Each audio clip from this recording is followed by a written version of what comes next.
Hey, what's up, CTK family? Graham here with another episode of Devo on the Go. And listen, we're going to get right into it today. Have you ever heard the phrase, do as I say, not as I do? Have you heard that from a parent or a relative or a coach or a teacher? I don't know, right? Do as I say, not as I do. You've probably heard that before. And what's interesting is in our reading from Matthew chapter 23, Jesus is addressing this issue of hypocrisy. He's talking about the hypocrisy of the Pharisees and the teachers of the law. And here's what he's saying to his people. Hey, do as they say, because what they're saying, what they're teaching is true. What they're teaching is God's word. It is my word. It is the instruction from, it is divine instruction. But don't do as they do, okay? Do as they say, but don't do as they do, because how they're living, how they're acting, how they're conducting themselves is self-righteous, is pious, is behavior not honoring to God, right? In fact, Jesus kind of gives us the recipe for addressing hypocrisy and pride. And he says, you know what? Humble yourself, right? Because in Matthew chapter 23, verse 12, he says, for those who exalt themselves will be humbled, but those who humble themselves will be exalted. And here's kind of the question, or the thing, something I want you to consider today.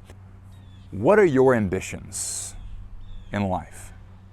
Do your ambitions surround you and your family or whatever? You want to be exalted before others on this earth, so they can see how much you're killing it and how great you are and how awesome and strong and successful you are?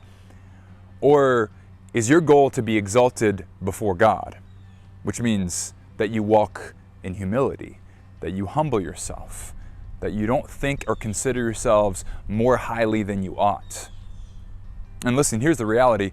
We ought to recognize our value and our worth in Jesus Christ, but we don't recognize value and worth based on the things of this world. So I want to encourage you to say this and pray this, and it is, I'll warn you, it is a dangerous prayer because, listen, God answers our prayers. So I want you to pray this today. Lord, humble me.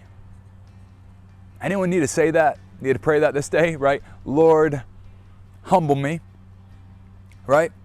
I'm acting in a way, I'm conducting myself, I'm walking in a manner that is prideful, maybe hypocritical, and Lord, I need to be humbled.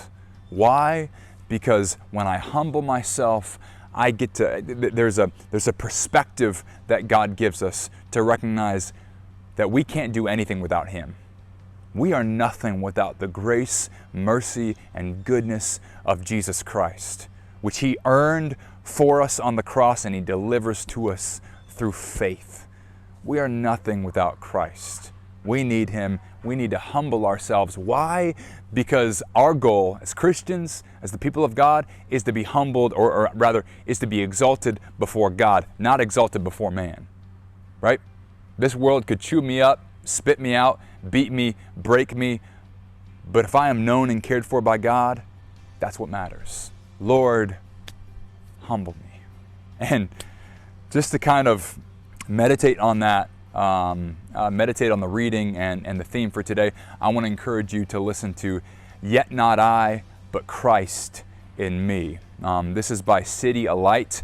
It's a beautiful, beautiful song. It has kind of it feels like kind of a historic sound to it in many ways, but it's a beautiful song about leaning into the satisfaction and what's the word I'm looking for? And the sufficiency of Jesus Christ, to humble ourselves and say, Lord, it's not me, it's you. Lord, I need you. Humble me so that I can turn my eyes to Jesus, the author and perfecter of my faith. Lord, may you please humble us all so that we would lean in and trust you more. Blessings.